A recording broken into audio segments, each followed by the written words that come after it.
Hey, homeowners, when was the last time you checked on your home title? That, of course, is the legal record proving that you own your home. Yep, if your answer is never, then this is for you. Scammers are stealing titles. Yeah, they're stealing the title to your home. Your equity is the target.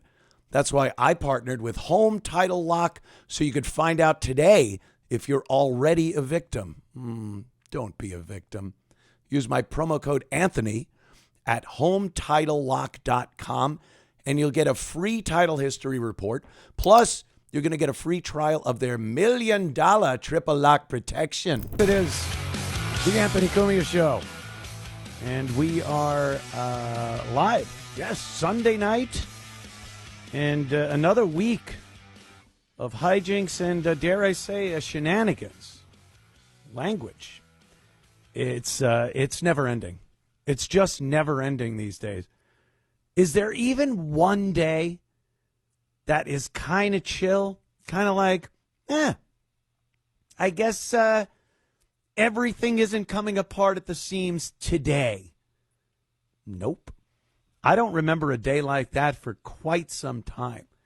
And I get it. You know, being in broadcasting, you're kind of exposed to a lot more than just your average citizen. I get it. I have to be on top of a lot of this stuff. So I'm kind of exposed to it. But I think even people, regardless of their job, especially these days, you're pretty into what's going on. You're paying attention. We could see it. I don't think people have been this savvy about the political state of this country and the world for forever. Ever, I think. Honestly. Some people are, the blithering idiots. But even they think they're in the game. They want to talk about it like imbeciles, but they do want to talk about it. Hence the division. I was just thinking about this before the show. Years ago, we were talking about how divided the nation is. Oh, my God, we're so divided down political lines and racial lines. Oh, it's crazy. And that was a picnic compared to what we are experiencing right now in the United States of America. And the sad part is that this is the best it's going to be. Tomorrow will only be worse. Pessimistic much, Anthony? Yes. Yes, I am. I just see what's going on out there. It's not disagreements anymore or this kind of thought like, well, I respect your opinion. I hate it. I don't agree with it. But you make a good case, but I still don't agree with it. And I could even think you're stupid. But it's never. Even during the Vietnam War, I was a little tater tot back then. And I remember listening to the grown-ups talking about it during holidays and yelling at each other about the peace movement and the war. And we can't let the communists get a foothold in Southeast Asia. And what does it have to do with us killing babies? All the Vietnam debates that were going on. Huge demonstrations. And there was violence. There was violence. But my God, we despise each other now. The other side, conservatives, liberals, Republicans, Democrats. It's the right, the left. We don't even like each other. We hate each other. And when you hear either one side or the other talk about turning down the rhetoric, and maybe, just maybe, we can talk to each other and get along again. We're all Americans. No, we're not. We're Americans that believe America is one thing, and we're Americans that believe America is a completely different thing. We have a common nationality in name only. America. What does it even mean in 2025? I know what it used to mean, and I know what I thought it meant during my life. And it isn't really just an age thing. It's not like, well, the younger people will believe that America is different than you will. It's not even that. There are these just insane boomers that I don't know what the hell they're thinking, if they're thinking at all. The left and the right is pretty much it. And they have a completely different take on what this country is and what it's supposed to be and how we're supposed to treat each other as Americans. And there is barely any commonality between the two sides. I think that's obvious. Not breaking any new ground over here with that statement. I like an America that has the traditions and values that we understood to be American. You know, we always considered ourselves to be the moral high ground in a lot of world events. Sure, we went a little nuts every so often, having to replace a president in some Central American country or shoveling some weapons to some other organization. But the bottom line is, you know, we didn't despise each other like we do now. And the way we view America is so different. This freak show that we put up with every day.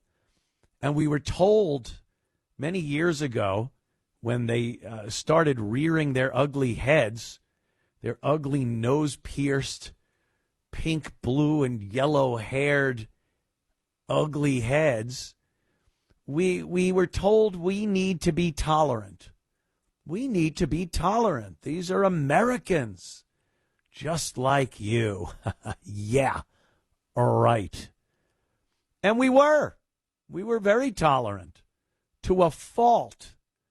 And when people talk about things like the domino effect or slippery slope, that's exactly what happens. And then you fast forward a decade or so, and your America doesn't look anything like the America that you wanted, you had, you enjoyed.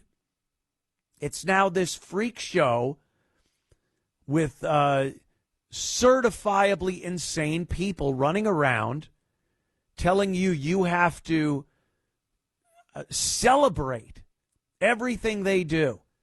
You're not allowed to disagree with them. And as we saw of late, if you do, you might end up in the proverbial pine box. So how do we have anything in common? How do we have enough in common in 2025 to not hate each other? I think the right-wing people, and I hate even saying that because they've said so long how the right wing is the crazy, violent, white supremacy, which is all nonsense. But for lack of a better term, yeah, we enjoyed the American traditions. And then when we see the left just screwing everything up, and then we're told to be tolerant, and then when everything comes crashing down and we're not even allowed to practice these traditions and institutions anymore, we're told we have to be nice and turn down the rhetoric. And can't we just talk it out? Yeah. Like Charlie Kirk. Tried to talk it out. That's all he was doing. How'd that work out for him? Well, there's a couple of arenas packed full of people paying tribute to Charlie Kirk. I don't know what comes next, but I'll tell you what doesn't come next.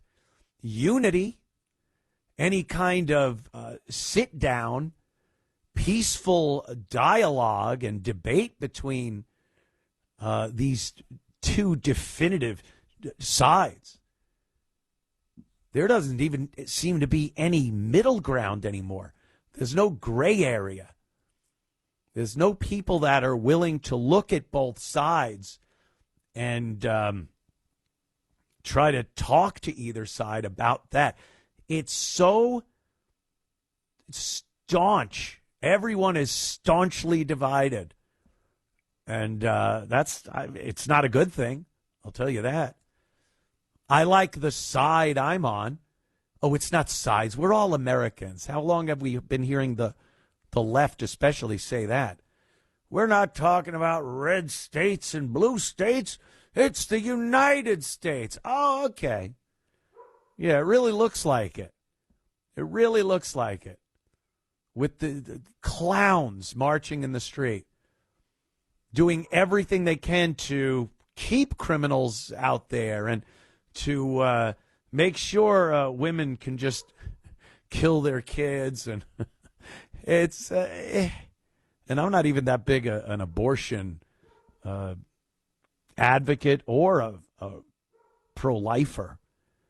It's just another thing that divvies up the country along political lines. And I'm not even one of these that there's a great overseeing eye of Sauron that is just keeping us divided in order to conquer us and power over us. Maybe it worked out that way, but I don't think it was anyone's plan right from the get-go. It's just we were way too nice. And we allowed the left, the communist left, the debaucherous and horrible left, we allowed them to do whatever the hell they wanted. And we were told we had to be nice. And look where nice got us. It got us a country divided, and it's barely recognizable anymore as to what it used to be. You know? Well, there's my 2 cents on that. Plenty more, though, to talk about. I want to talk about the freedom of speech issue and Kimmel being fired or whatever he is, laid off, suspended, and a bunch of liberal people that decided they were going to get on social media and say naughty, nasty things about a man's life, and they got fired, and now they just can't understand it and want to think that it was all their First Amendment was infringed upon. That ain't quite it. That isn't quite what happened. So back with a lot more. 800-848-9222. Back in moments with more of the Anthony Cumia Show. Let's hear Erica Kirk talking about her husband and what she's going through, and, of course, her faith, which is keeping her and a lot of other people going during this tragedy. So here's Erica Kirk at the Charlie Kirk Memorial today. Most of all, God's mercy and God's love have been revealed to me these past 10 days. After Charlie's assassination, we didn't see violence. We didn't see rioting.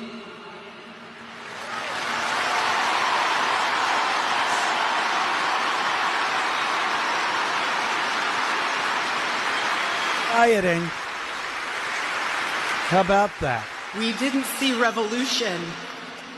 Unfortunately. Instead, we saw what my husband always prayed he would see in this country. We saw revival.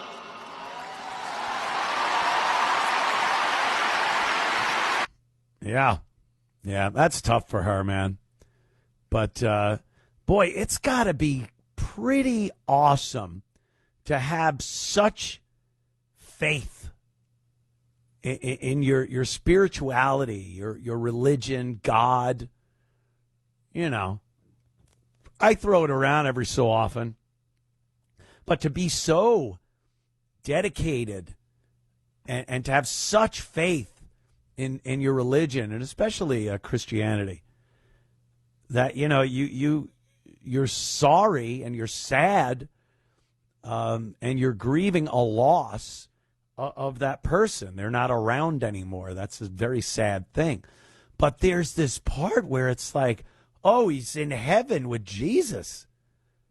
And there's this place where it's paradise, and that's like your goal, your whole life, whether you're unfortunately taken out in your early 30s or you live to a ripe old age. If you have that faith and you go through life as a God-fearing person, that is your reward. You're just desserts at the end of it. So while you're busted up that the person isn't here anymore, and especially under the circumstances that Charlie was murdered, there's that part where you're like, oh, and you really believe it. You got to really believe it. Like, oh, yeah, he's up there, him and Jesus, and they're, in paradise, and he's it's got to be so awesome. I don't know. It's a tough nut for me to crack, but God bless. God bless anyone that could do that. And then what Susan was talking about, Donald Trump got up, and, while Erica Kirk was very forgiving, her religion teaches her that she has to forgive. She can't hold that type of hate and animosity and want for some kind of revenge in her heart. And that's, again, got to be a wonderful thing, not just walking around hating all the time. But it's another tough nut to crack. Vengeance is such a great thing. But she was asked about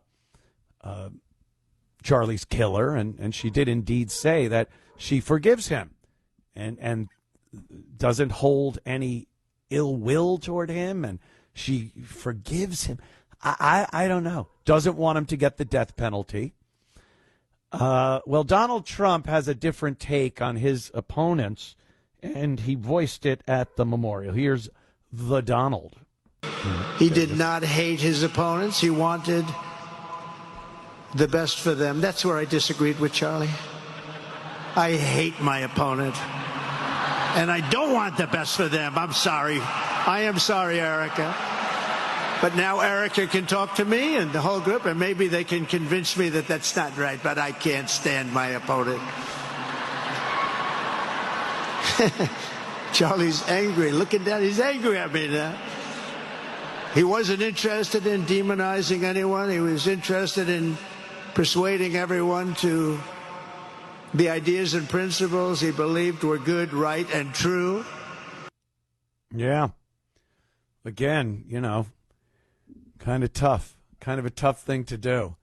When you feel like you've been wronged, and I mean, I don't know how Erica Kirk doesn't feel like she's been wronged, that Charlie was wronged, her family, her kids, all of his supporters, and then to go, yeah, I don't care that I was wronged. I don't have this want and need for vengeance like that. When, for the most part, I think it's basic human nature to want to be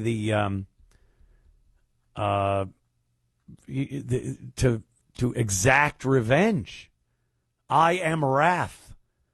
How about that? Seven, like in Seven, Brad Pitt's character at the end. Oh yeah, he could have just not shot the guy in the head there, but I bet that movie wouldn't have tested well if he didn't kill the killer, because most people want to see that, and I guess through your faith, being able to kind of put that aside and forgive. Oof. I guess the easy parts are, well, go to church. Go to church on Sunday. give confession, do nice things for some people. You feel all good. You go, yeah, it was good. I was being kind of godly today. Then there's those impossible challenges that are put down on you.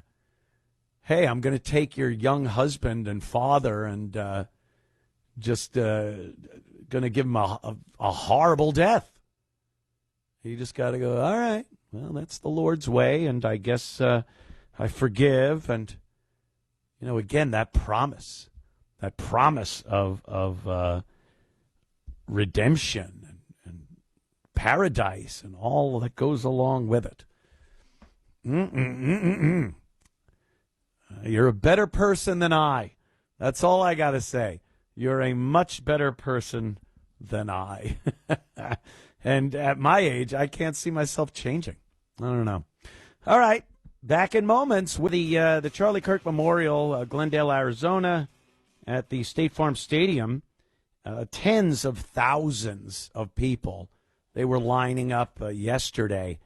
And they have another arena right next door as an overflow. And that was full. And then there were people out in the parking lots. And just a lot of support for Charlie Kirk. Donald Trump hailed slain conservative activist Charlie Kirk as a martyr for American freedom on Sunday and vowed at his memorial service to carry on the activist work while again suggesting the radical left was responsible for Kirk's murder. Kirk. The violence comes largely from the left, Trump said, without citing any evidence. Can we really just despise mainstream media? What is this? Reuters. Hemorrhoids. Just terrible. Without citing any evidence. If you can't see it, then just shut up. Then, I don't know what to tell anyone. What did the left do? You've seen it, you've heard it for years now. These bastards, they're out there just stirring it up. Getting these mindless zombies to do their bidding by working their propaganda machines, which Reuters and the left-wing media, propaganda media, is doing. So without citing evidence, stop. In remarks that often turn starkly partisan in contrast to the more solemn tone that most other speakers adopted. Yeah?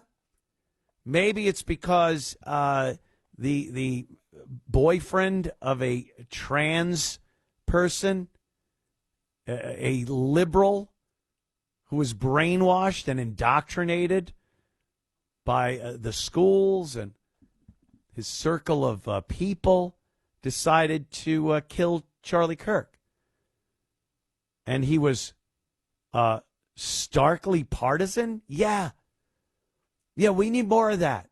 It's like I was saying before. Enough of the tolerance. We're done with it.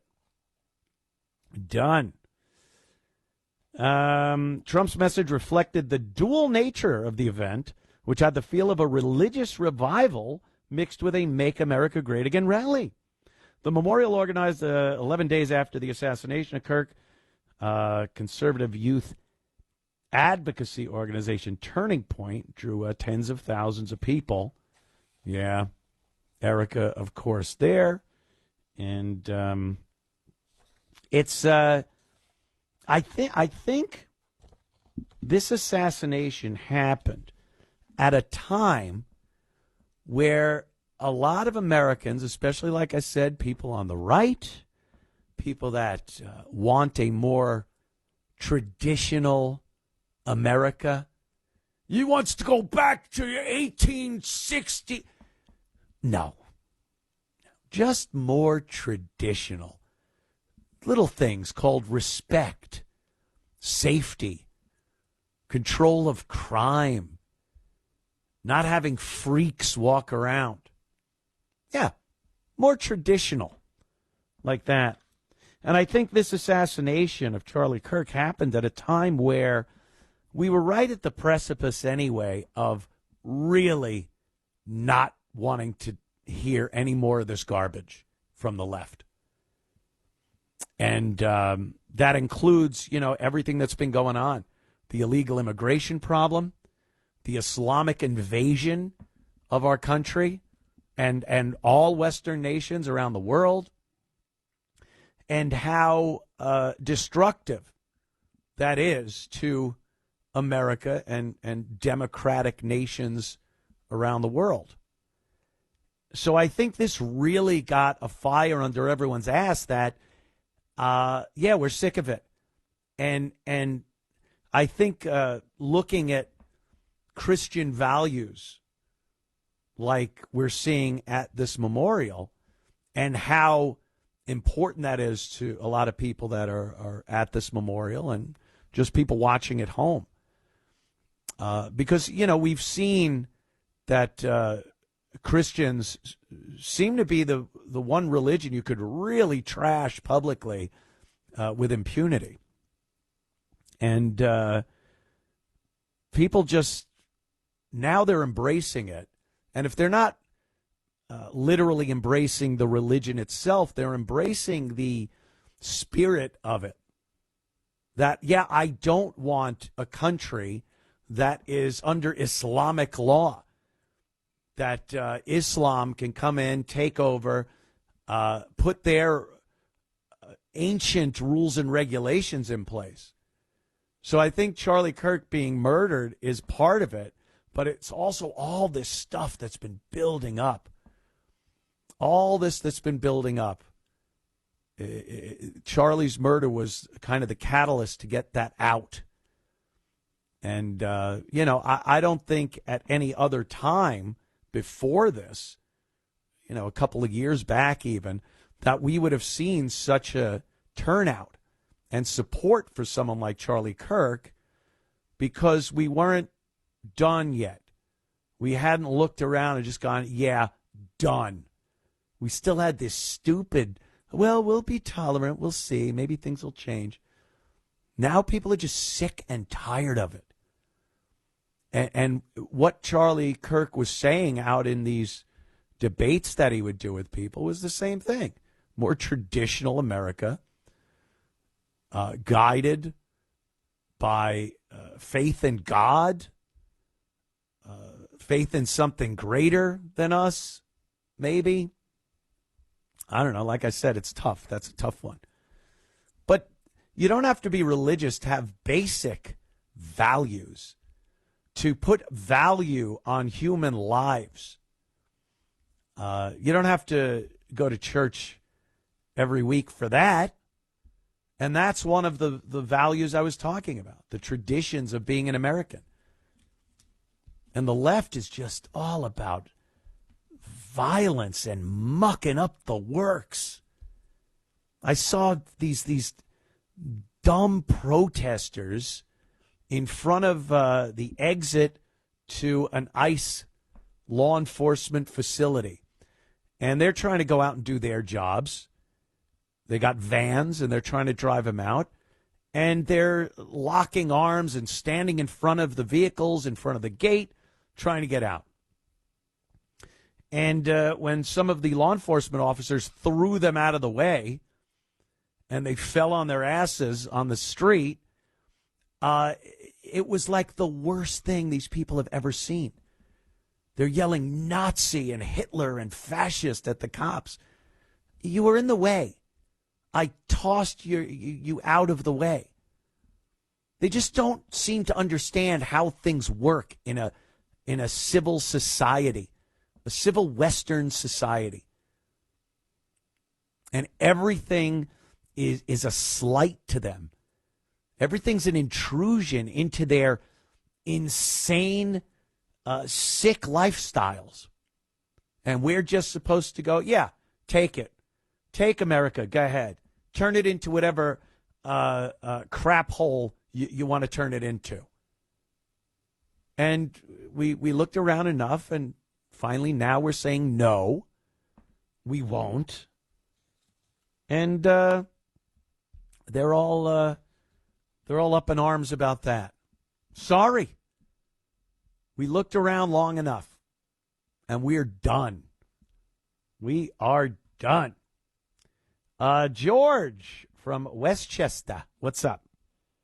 Well, you happen to bring up some religious discussion, so A little bit. I'm sure you realize that the Christian theology indicates that Jesus helps you when you're dead, not when you're alive.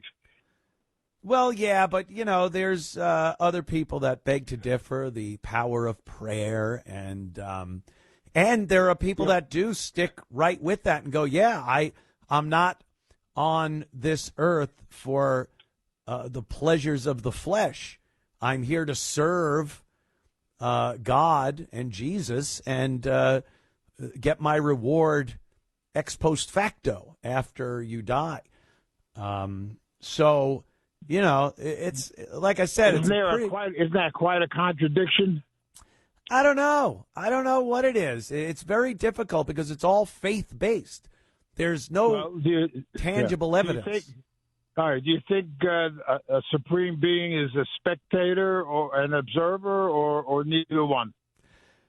I don't know. If you look at God as the creator of us but that's different. That's different. That's the creation of the earth, nature.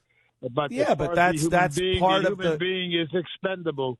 But that's part of the Christian religion is that there is a God who created all of this, and your mission on planet Earth isn't to go around pleasing yourself and doing things selfishly. It's to serve God, and then you get the payoff after you're dead. That's the book. Well, what good is that if you're supposed to be an individual who can benefit mankind, such as Charlie? And he's taken, and that to me is a bit of a contradiction. It doesn't give much regard to the human being. It does seem that way, George, and that's where the mysterious ways thing comes in. That's the answer. That's if you want to say it's a mystery. It's not a mystery. It's a matter of common sense, actually, when you think about it. Common sense can't be pulled in to religious faith. It's the antithesis of common sense. It's faith-based. You have to believe so much that you're willing to use your life here, your human life here on Earth, to serve God, and then you come out on the other end. Where does it say that you serve anybody? Well, I know, George. I know what you're saying, but all I'm doing is trying to give the other side's point of view on how this all right. is supposed to work. You know why these people are joining this far left? Because they're lonely. Yeah, they have no life. That's their religion. Life. Thank you, George. They have no great, life. Great take on that, George. I hang up on George a little bit, but the left has their religion, and it's what they do. It's the protesting, the chanting through a bullhorn, and then repeating the words in a parade of freaks. And if you want to bring it into a religious circle and kind of look at it through religious eyes, it's like in the Ten Commandments when Moses comes back and they're all partying and having debaucherous sex, and they made a golden idol, a golden calf, and they were worshiping that. It's kind of like that, and the left seems like that kind of people, that they're lost. They're just milling about, getting together with each other, and they don't really have any faith in anything. They certainly don't respect humanity. They don't respect human beings. So yeah, it's tough. And look, I'm just saying what I learned through my life as a Catholic. I barely go to church. I don't know much of anything about the actual religion. I'm just saying, like, that this is what is preached. to Christians. It goes through certain religions, Catholicism being one of them. And it's just, it's the faith part of it. That's the tough one. Because you're gambling there, aren't you? You're gambling on something that really no one's been able to show proof of an actual payoff at the end. It's totally faith-based. So I don't know. Hey, I more power to you if you're doing that, because I can only imagine the peace of mind it gives people. Must be amazing to live your life and have this absolute, this just an absolute place like heaven that you go to. You believe it 110%. It must be easy then to go through life and not fall into so many evil pitfalls, Here's Kevin. Kevin from Ohio. What's up, Kevin? Hey, Anthony. Man, Susan was loaded. Oh, I know. Yeah, per usual. The usual. No, that was the best call yet she's had.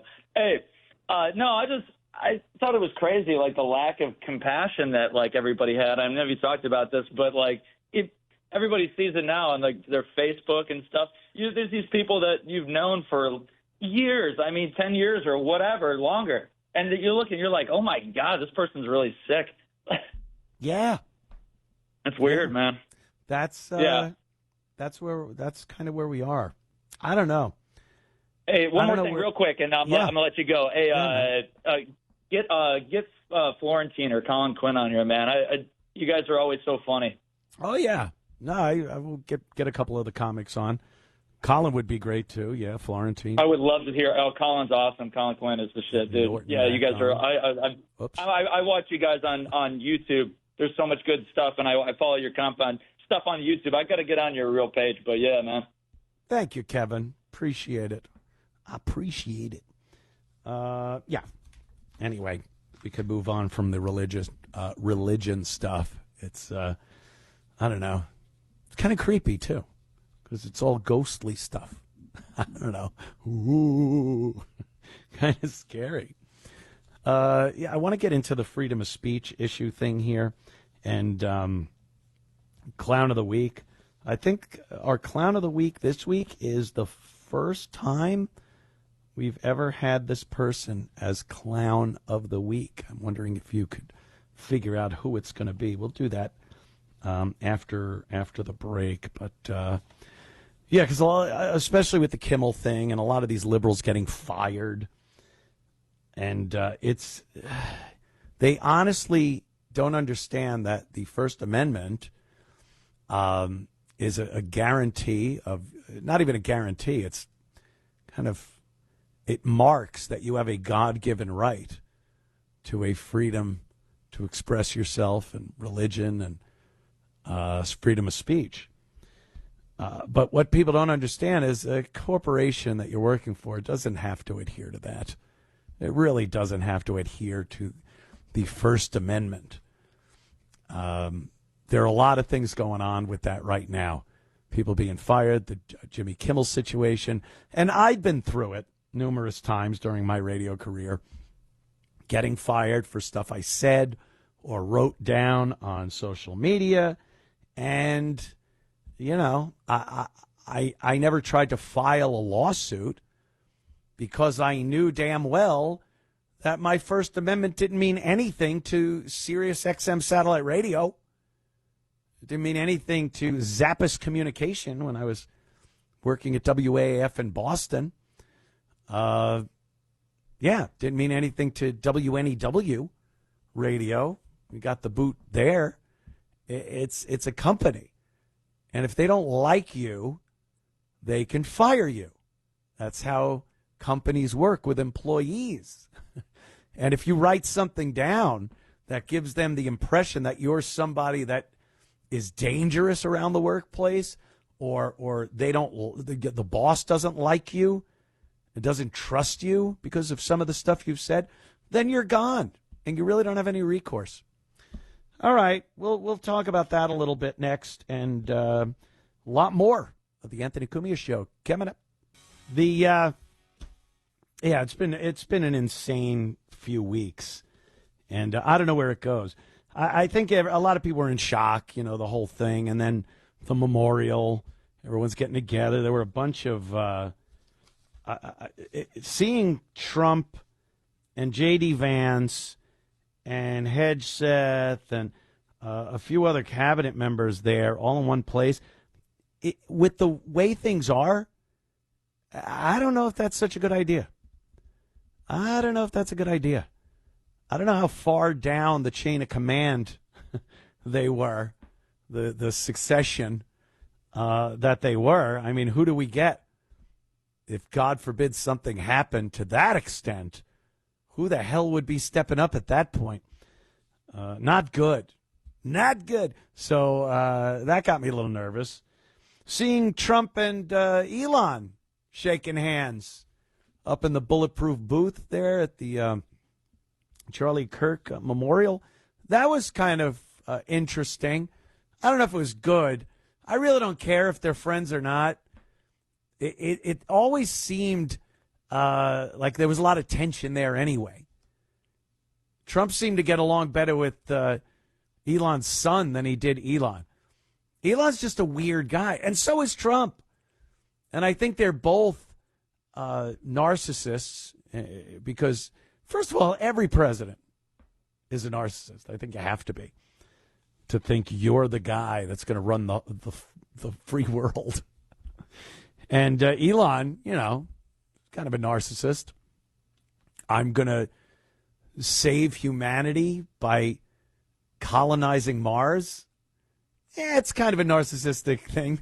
It's me. I'm saving all of humanity and all future generations of humans.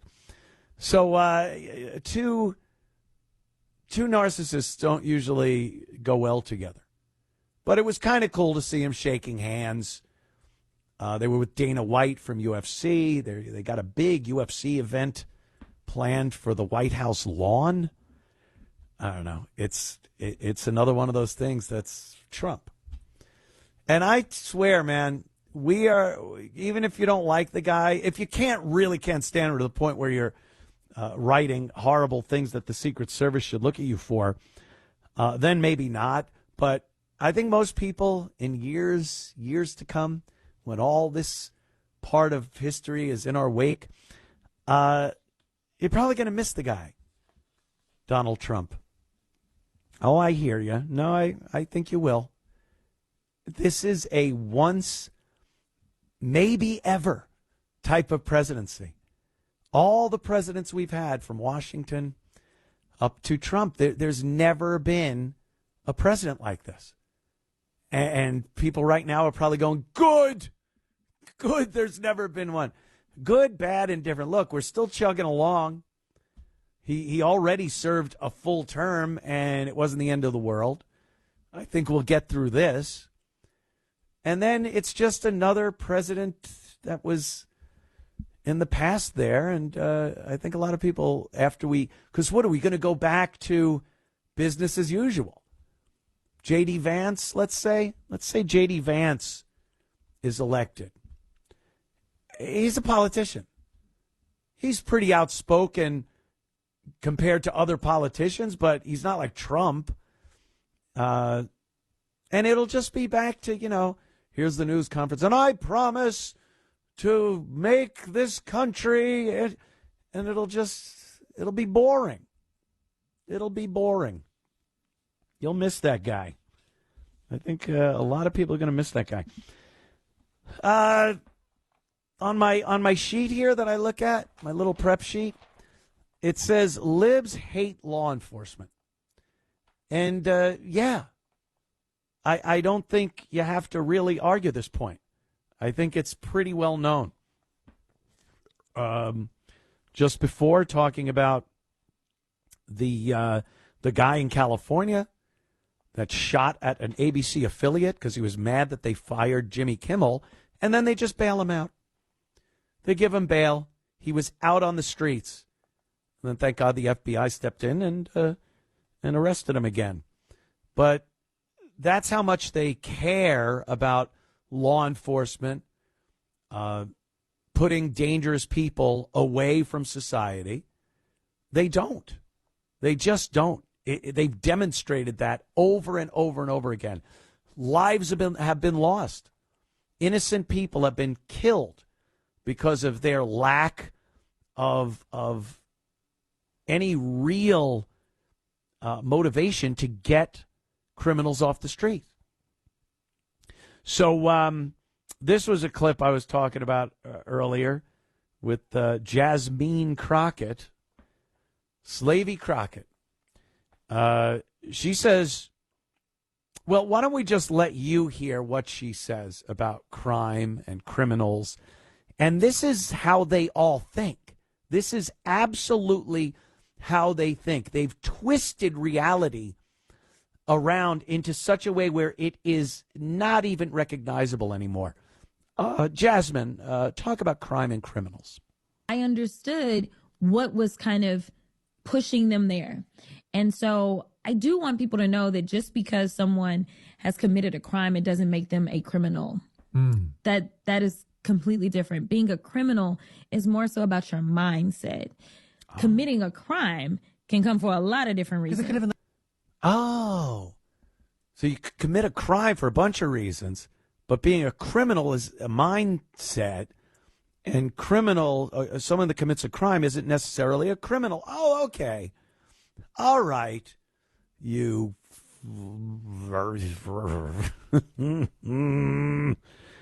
Well, that's typical of the left. That is quite typical of the left, because it's all about making excuses. All about making excuses. Now, look, we're not all dummies here. I think we understand that if a kid walks in to a stationery store, if those are still a thing, and grabs a pack of gum and puts it in his pocket and walks out, I don't think he's a criminal. He's technically committed a crime, but as far as being a criminal, I don't think he's a criminal. I think most people would say, no, the kid's not a criminal. But I think what Ms. Crockett is talking about isn't that kid stealing some gum. She's talking about, well, criminals. You know, people that really do commit real crimes. This rash of looting that's going on. Because you don't need a riot to loot. You just go into a store, you go into a Lululemon, and you pack your arms with goods, and you run out. No one stops you. And then I guess you sell it to some Nigerian that puts it out on the corner and sells it at a deeply discounted rate. She would argue that those people aren't really criminals. Because what if you're hungry? Oh, my kids, my child's hungry. I had to steal food and diapers and formula for my child. What? I never see anyone running out of those stores with a big arms full of diapers. It's Louis Vuitton, and it's, wigs and makeup. Yeah. She wants to make an excuse for every crime that is committed. And all it does is make everything more dangerous. Mayor Johnson of Chicago, he's of the same mindset too, because he says he's got everything under control. Trump said he wants to go into Chicago and get the National Guard in there and work with law enforcement and really stop the body count that Chicago chalks up every week. Listen to what Mayor Johnson says about law enforcement, incarceration, jails. Check this out. The fact of the matter is, no one has asked me to send federal troops into this city to make it safe. It has never come up. It never came up during the campaign. It's never come up in the first 2 years. The fact of the matter is, we are driving violence down on this city, and we're using every single resource that's available to us. Jails and incarceration and law enforcement is a sickness that has not led to safe communities. I'm going to work hard every single day to protect the people who are caught up in violence in this city. Guess why? You want to know why? Because the vast majority of them look like me. He doesn't talk to black mayors about what it's like to live in communities that have been disinvested in. So no, we're not going to succumb to the sickness and the evil that Dr. King warned us about a generation ago. This is a group project, but we're not going to allow the President of the United States of America or any of his ilk look at the work that we're doing across this country, and then now we're experiencing some level of reprieve, and now he wants to put his name on our paper.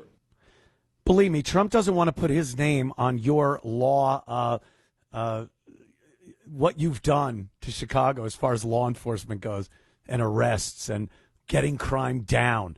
You want to see crime go down, violent crime go down, get Trump in there. Because he's not going to sign off. I want to steal the great work you've done. It ain't going to happen. He would actually make a difference. And how must it feel to be on the Chicago police force when your mayor just called you a sickness? Law enforcement, incarceration, and jails are a sickness, and they do nothing to bring down crime. What? That's your mayor, Chicago. You thought Lori Lightfoot was a treat. Boy, you got this guy now. And that's what it is. That's why liberals, the left, Democrats, they hate law enforcement, and they do not want you to be safe. All right, take a quick break. We'll be right back with more of the show. Hey, good evening, Anthony.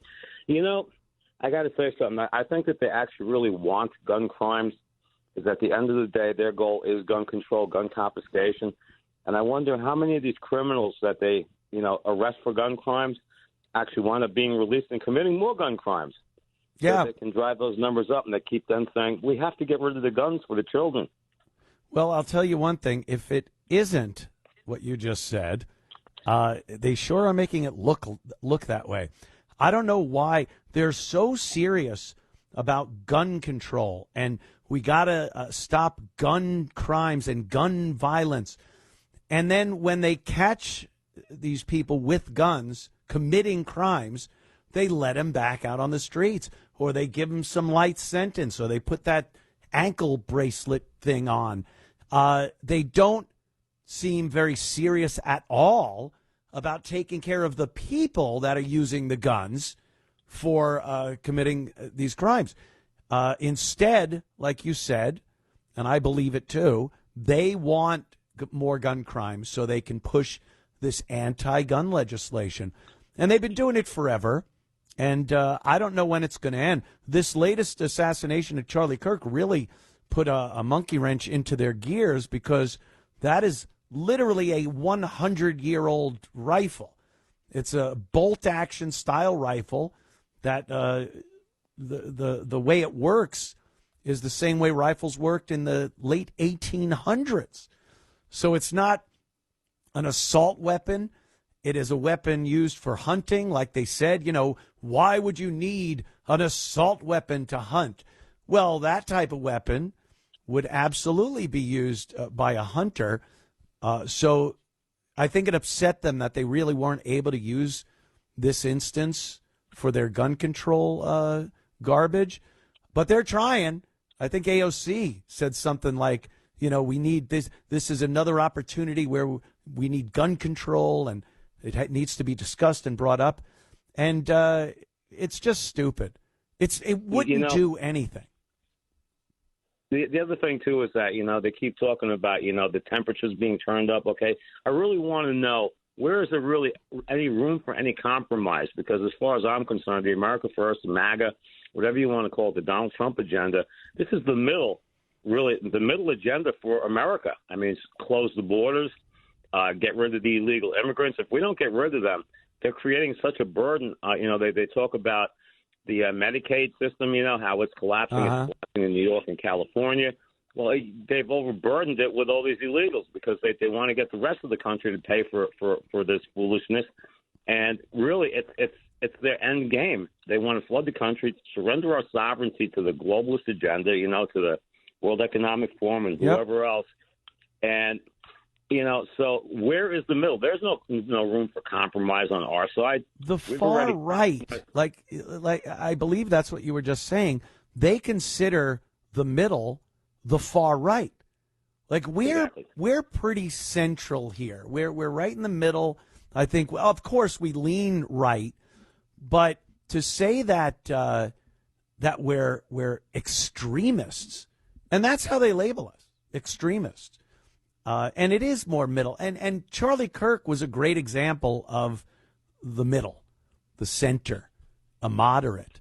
But, they saw him as this, and they still do. You see, we watch the news. During his memorial, they're breaking in on CNN and going, well, let's remember he was a right-wing extremist. Right-wing extremist? What right-wing extremist sat down in a chair with a microphone, giving the opposition a microphone, and hashed things out between the two of them with no violence, no disrespect? I said it before, Charlie was always very respectful to the people that he spoke to on these college campuses, never demeaning to them. And he had some real freaks come up to that microphone. And if that isn't moderate, I don't know what the hell is. What kind of a Nazi would sit there and have a microphone and debate with a Jew on the other side? Hey, I really want to hear what the Jewish angle is on all of this. It just wouldn't happen. But they insist he was a right-wing extremist. They are wrong, and they're the ones stoking the flames. What we've done is we've refused to actually use labeling to our advantage because, quite frankly, they're the ones who act like the Nazi little Hitler minion brown shirts that are running around.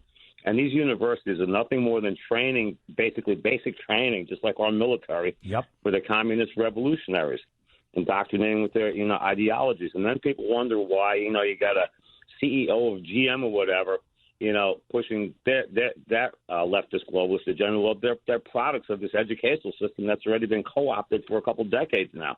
Yeah. And all it does is propagate this leftist, communist revolutionary ideology. They've been playing the long game, Joaquin, and it's very obvious that it's had an effect. It really has. Thanks for the call, bro. Always appreciate Joaquin's phone calls. Yeah, they're calling them the left. I don't know. There's got to be something worse than that. They're communists. They're Marxists. They're violent. When I heard Trump talking about classifying Antifa as a terrorist organization, I'm like, yeah, good. They should be. These are violent people. Thank God they're made up of freakish femboys and soy boys and lesbians, people that are incapable of actually balling up a fist and hurting anyone with it. But again, weapons are available, and they commit horrible crimes against people. So, yeah, when I heard that, sooner the better. They are the people that prevent college campuses from having speakers with differing opinions from them. It stops it. I've seen it plenty of times. And Coulter. Ann is supposed to speak at these colleges, and it's been booked and planned for, and she shows up, and they go, yeah, there's a security risk. I'm sorry, we canceled the event.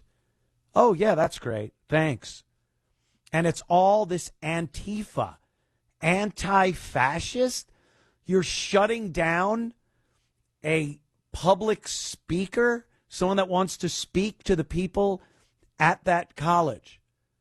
You're preventing people from hearing Ann Coulter speak and give her side and engage in lively debate with Ann about her ideology and what have you, and they're called anti-fascists? It's a joke. It's comical, right up until they kill people. So hearing that, I was very, very happy that Donald Trump said he will be classifying them as a terrorist organization. And, that shouldn't be the only thing. There are some of these other groups. Oh, now you want to lock up groups of people. Can you just... Everyone's an expert. I should be the guy. I should be the guy Trump appoints to just point at people or organizations. I'd be 100%. Yeah, that's not good. Yeah, they need to be locked up. I bet I'd be right. I'm that good. All right, maybe not. But they do indeed. They're not about what this country was founded in. I was watching some of these, and I got some clips. I'll play a few a little later when Kash Patel was in front of the Senate hearing. And all I'm thinking is the founding fathers, you put them in a DeLorean and you set the time circuits for 2025. You get up to 88 miles an hour, and you let the founding fathers look at what's on that in the Capitol, in the Senate, in Congress. They'd be pissed. What did you do? What did you guys do? Why did you what is that? Yeah. All right, back in moments with more of the show. Stick around. I've said this many times. I'm embarrassed that I have to be under the umbrella of boomer. I was right at the tail end, right at the end. I was almost Gen Z. I was Gen X. X, Y, Z. Gen X. Yeah, that came after boomer. And I was more Gen X than boomer, that's for sure. Not like I was growing up in, bang, dang, dang, dang, dang. I wasn't one of those guys warming my hands by a garbage pail on fire, singing doo-wop songs. No, I was much more a Gen Xer because boomers are embarrassing. Their lack of ability to use any type of technology. They don't know anything about cryptocurrency or AI or more importantly, video games. And they've gotten very cranky. No one wants to be around them anymore. Most of them are in retirement communities. And they've gotten this mission. They've gotten this call from the left. Come out. Help protest with us. It's important. And they go, oh, importance. Yes, I can miss my programs. I'll go out and I'll... who will we protest? Donald Trump. He's a racist. Just hold this sign. Okay, so he's a racist. Yeah. But my program... we get it, Grandma. And Grandpa's even worse. You were a man once. The woman is just... she's always been, whatevs. But I got to assume that guy was a man once. And now he's out there, hey, we got to do what's right for the... what are we doing? Here, just hold the sign, Gramps. I'll give you some brand new, right out of the tube tennis balls for the front of your walker. How about that? I'm a little rascal on my little rascal. So this boomer woman, and this is one of so many. I've seen similar clips to this so many times. Somebody that's alt journalist, let's say, most likely on the right because they're not screaming and yelling and all emotional. They walk up to one of these people that are protesting, and it's boomers sometimes, and they ask them a question, a simple question, something that if you're protesting, you should know. Be a little knowledgeable. If you're going to go out there and spend your time away from your programs with a dumb sign in your hand, you should know what the hell you're out there for. But they don't. They never have an answer to anything.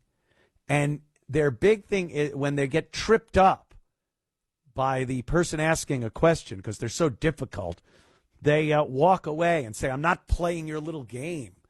I'm not falling for your clever ruse. And meanwhile, it's a simple question.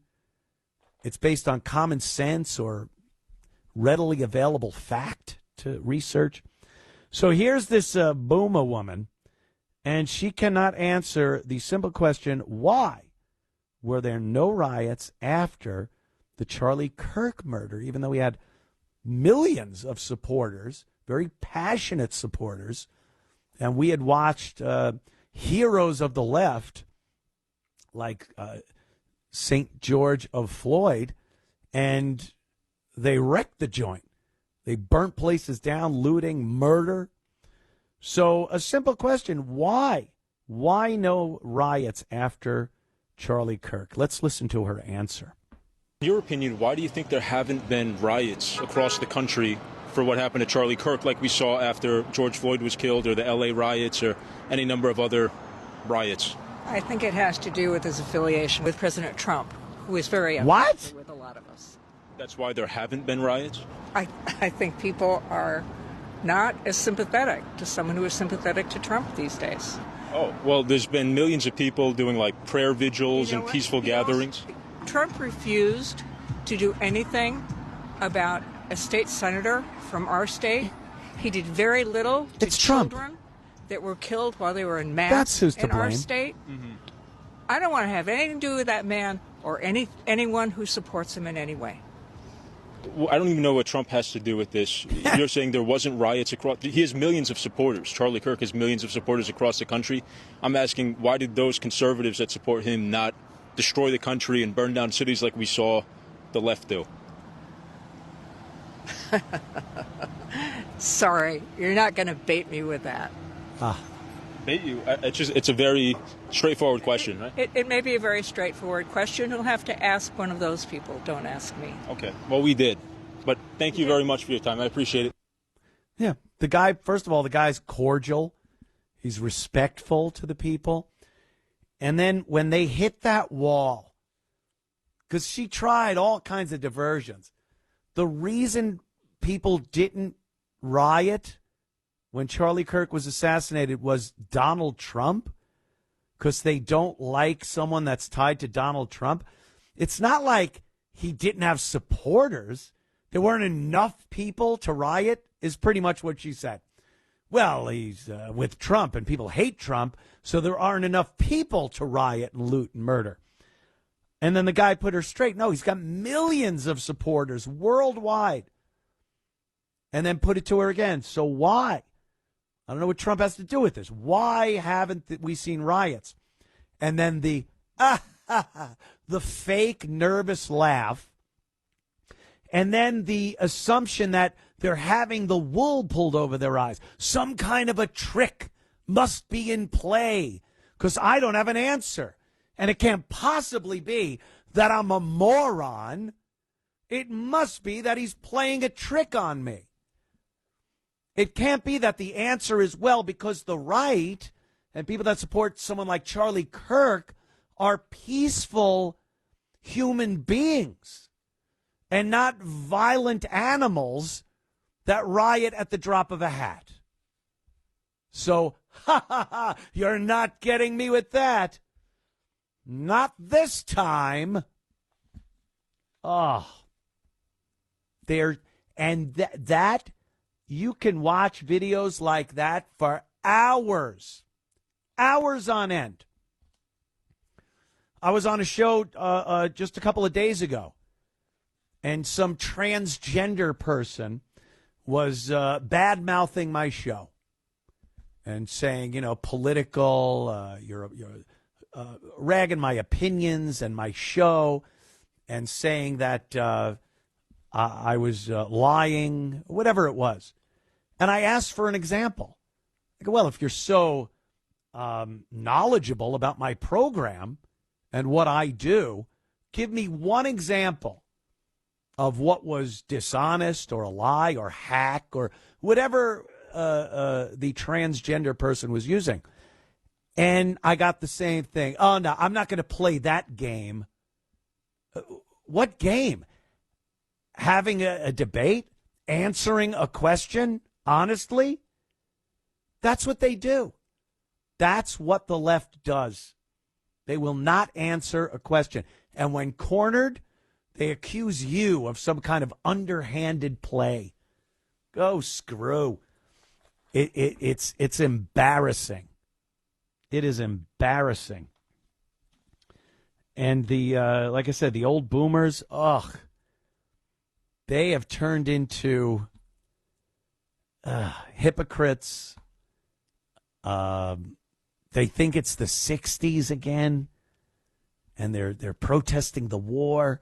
And they're like children in a sense that you could just give them a sign, put it in their hand. If it gets them out of the house to chit-chat with anyone else but the pharmacist, isn't that a treat when you get behind one of them? So I should take this. All the instructions are written down, ma'am. So, well, I need to know, and you're just standing there tapping your foot on some fossilized, please keep 6 feet away sticker that's worn off the floor like some hieroglyphics. Oh, my God, have we been through some stuff? Blake, Minnesota. Oh, boy. I apologize for your state.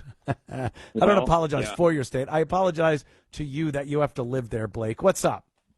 Well, sir, I've lived there my entire life, and it stinks. But, I saw President Trump's speech tonight at Charlie's memorial. I he makes it about himself, like every single time. I'm like, can this guy just not be so narcissistic? Who, Trump? Yeah. I agree. But I explained earlier, he's a narcissist, and he's not one of these professional narcissists, because if you don't think Obama is a narcissist and Clinton, anyone that thinks they can run the free world has to be pretty full of themselves.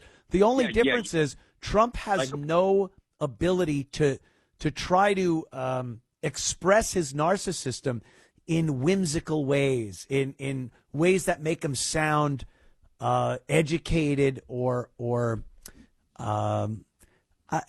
these other presidents have been able to do that. He's just Trump. He's no more or less narcissistic than any other president. But I know what you mean. I was watching some of that. I cringe. I would say 75 to 80% of the time Trump is speaking, I'm kind of curled up in a ball. I have that feeling like when my brother used to stretch a rubber band and aim it at my face, and you're like, you just know something bad's coming. And that's how I feel watching Trump speak. I get it, but I support him as president. Today it's the most greatest day ever. It's Charlie Kirk's memorial, and dude, come on now. I know, making jokes. It is. He's so inappropriate. But we're building a ballroom, and it's the most beautiful ballroom. It's like, dude, come on. When he did that, the media asked him, a woman or someone asked him, hey, Charlie was a good friend of yours. How are you holding up? Pretty good, pretty good. You see the trucks here? We're building a wonderful. And it was like, whoa. What the hell is that? I wouldn't do that if they were talking about someone I hated.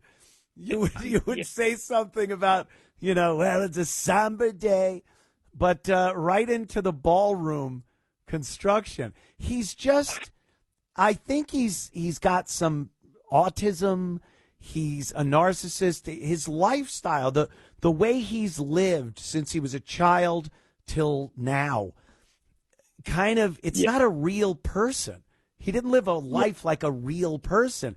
I don't think he really knows how to how you're supposed to act in front of people and what you're supposed to, and more importantly, not supposed to say. He doesn't even know how to wear a tie. Is that true? Like, I never noticed that. Single Windsor and your freaking ties down past your freaking, belt. Like, come on, bud. Yeah. No, look, I agree. There are plenty of things about Trump that I cringe, but I support him as the president. I think this country got Trump when they abso-effing-lutely needed Donald Trump to be president. Yep. Yeah, absolutely. Besides Kamala, good Lord. Yeah, that I could. I would rather have like a rhododendron as the president more so than Kamala Harris. Blake, thanks, man. Yeah, thank you. There you go. Okay. Oh, geez, Margie. Oh, where'd you go to Arby's? What time is it? Let me see. 44. Okay. I got a little bit of time here before the next break. I think we could talk about Donald Trump getting a little fire under Pam Bondi's butt. That butt. I couldn't believe she was 60. I know we're supposed to be professional here. This is a professional political talk radio station. We're not supposed to talk about Pam Bondi in a sexual way. But, damn, she's taking good care of herself. That's what I think, anyway. But it looks like Donald Trump was kind of giving her an ultimatum, right? We've been sitting around since he got in office, and we've heard all these things. The Epstein file, remember that Epstein file thing where it was being released and they gave the folders to social media influencers, and it was all redacted stuff we've seen before, and they were making a big thing of it. And now we're, months into this presidency, and Bondi hasn't done anything. Take care of where's all the stuff? Adam Schiff lied about the Russia collusion thing. He got in front of Congress, in front of the Senate. He definitely lied. He was up there talking about Trump. He's seen the evidence. He'll be presenting evidence of Russian collusion. And it was all lies. And what happens to them? Nothing. Nothing at all. So he put out a post, Donald Trump, directed right to Pam Bondi. I have reviewed over 30 statements and posts saying that essentially, quote, same old story as last time, all talk, no action, nothing is being done. What about Comey, Adam Shifty Schiff, Letitia? They're all guilty as hell, but nothing is being done, end quote. Then we almost put a Democrat-supported U.S. attorney in Virginia with a really bad Republican past, a woke rhino who was never going to do his job. That's why two of the worst Dem senators pushed him so hard. He even lied to the media and said he quit and that there was no case. No, I fired him. And there was a great case and many layers, and legal pundits say so. Lindsay is a really good lawyer and likes you a lot. We can't delay any longer. It's killing our reputation and credibility. They impeached me twice and indicted me 5 times over nothing. Justice must be served now. President DJT. Yeah. What are you doing, Pam? That right there, and I've seen some speculation about this, but I don't believe it, that this was supposed to be a text directly to Pam Bondi, and Trump screwed up and put it out on social media. Who knows? Maybe. I'll believe anything these days, or nothing at all. But I can't be sure of that. And it's worded in a way and formatted in a way where it looks like more of a text to Pam Bondi than a public post. But maybe he did write it as a text and then said, I got a light of fire under her ass. Let's put it out as a social media post. Because she hasn't done anything. And Trump supporters are very frustrated. One of the big promises during his campaign was, I am going to look into this. We will investigate these people like Comey and Schiff and all the rest of them. And we've seen nothing. And they're just emboldened. I mean, you see Schiff during this Patel hearing. He's just, again, lying. They all just lie, and they get away with it. So it would be nice to see something done. If not, this could be one of those last warning things with Bondi, too. Like, hey, pack up your stuff. We got someone who might want to do something about this. It's always been about his cabinet, too. The first administration was just crazy because he's a game show host. He's a former real estate developer game show host. And picking a cabinet was a little rough.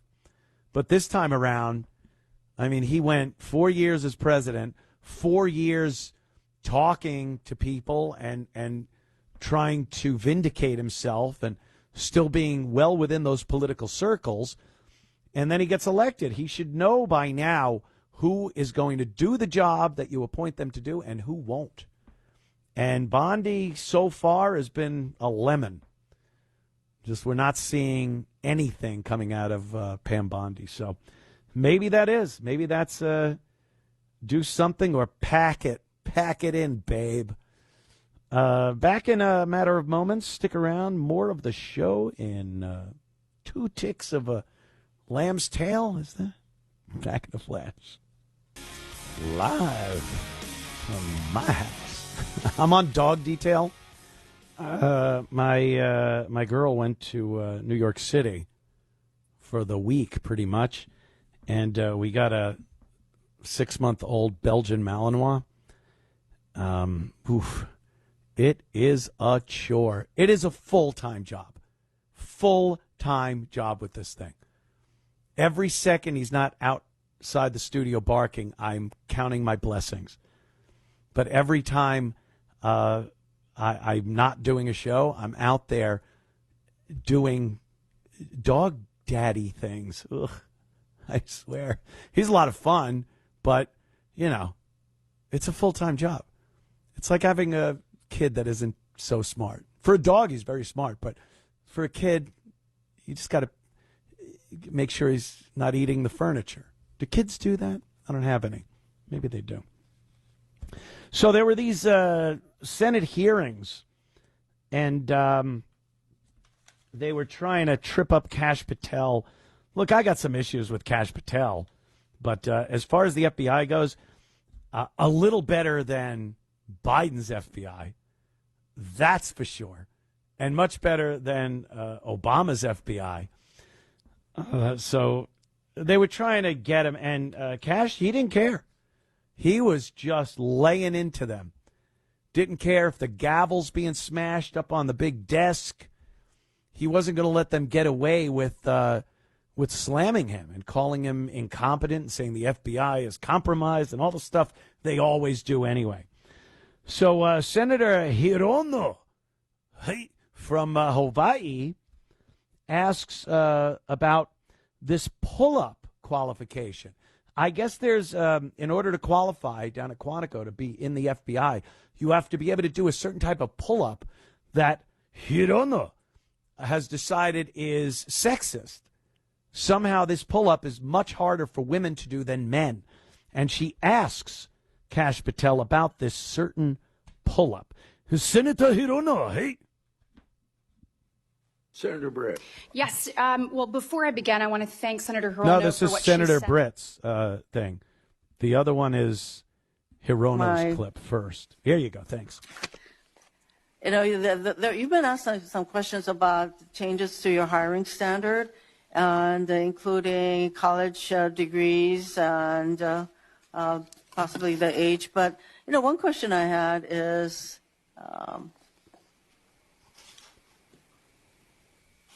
that you are now requiring applicants to be able to do a certain kind of pull-ups, which a lot of women cannot because of physiological differences. Ooh. Are you requiring these kinds of pull-ups? We are requiring a physical program at BFTC at Quantico because FBI agents carrying guns in the field have to chase down bad guys and do really hard work. The physical fitness standards of those agents So are are you requiring these assessed. kinds of pull-ups? We are requiring everybody to pass the 1811 standards at BFTC. If you want to chase down a bad guy and put him in handcuffs, you better be able to do a pull-up. The reason I ask is that there are concerns about whether or not being able to do these kinds of harsh pull-ups is really required of FBI agents. Doing Anyway, one pull-up is not harsh, and there are always medical exemptions to that.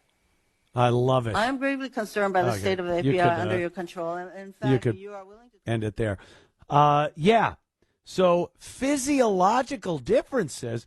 Let's hear how Senator Britt uses Hirono's own words against her, talking about women, men in women's sports. Check this out. Senator Britt.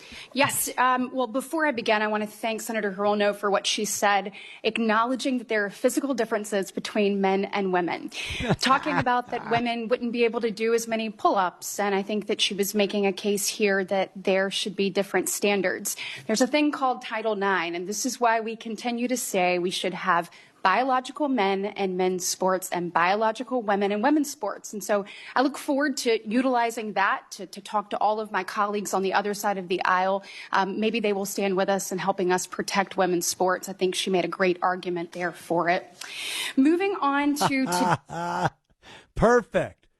I'm so glad one of them picked up on that she said there are physiological differences between men and women that would preclude women from being able to do these types of pull-ups that they have to do to qualify to be in the FBI.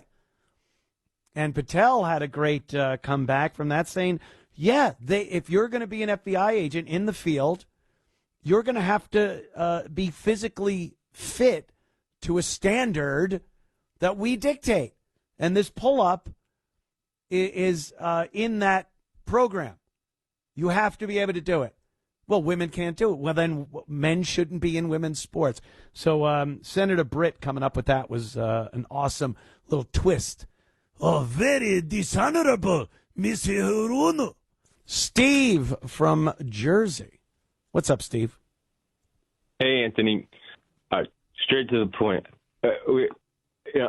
Charlie was a hero, a brave hero, and a warrior, all right, getting the message out. But the problem is we got to get smart. Our common sense, patriotic conservatives got to get smart here and start making ourselves sitting ducks. The other side is armed. They're evil. The American communists running the Democratic Party and their base that they are putting calls out to. So here's my suggestion. Cut it out with the live events. We can go. They recruit largely online and virtual. I've heard people say, well, they have live events and they hardly draw a crowd. Yeah, they don't need to. They do a lot of their recruiting online. We can do the same thing. You've heard of Zoom. You've heard of Teams, all right? That's not us being cowardice, Anthony. That's our side saying we're not going to make our leaders be sitting ducks like Trump, all right, or Charlie. We're not going to make our followers like Corey Competore be sitting ducks. We're protecting ourselves until the other side purges itself of that evil element. There's a secondary point here, too, to why they should be virtual. All right. I looked up. Turning Point is a nonprofit. They have a donor base. I don't think it looks good. Perception, Anthony. Remember Perception? Sure. Perception could be. Here they are traveling all around, the leaders, on these planes, and they're living the high life. I'm not saying Charlie did that. I'm not saying he took more than was his share. And certainly for running that organization, he and the wife should get paid well. The point is, it's a bad look. So virtual events moving forward. That's my main point. A couple of the other things you said just before, I can quickly comment, but I'll let you decide that. You want to give me one, because I got as far as let me just answer the virtual thing. I do understand that it's a bad look whenever you use money for personal stuff, and I guess it's his thing. It's his gig, or was. Right. And whatever money's coming into it, he's got to live. He's got a wife and kids.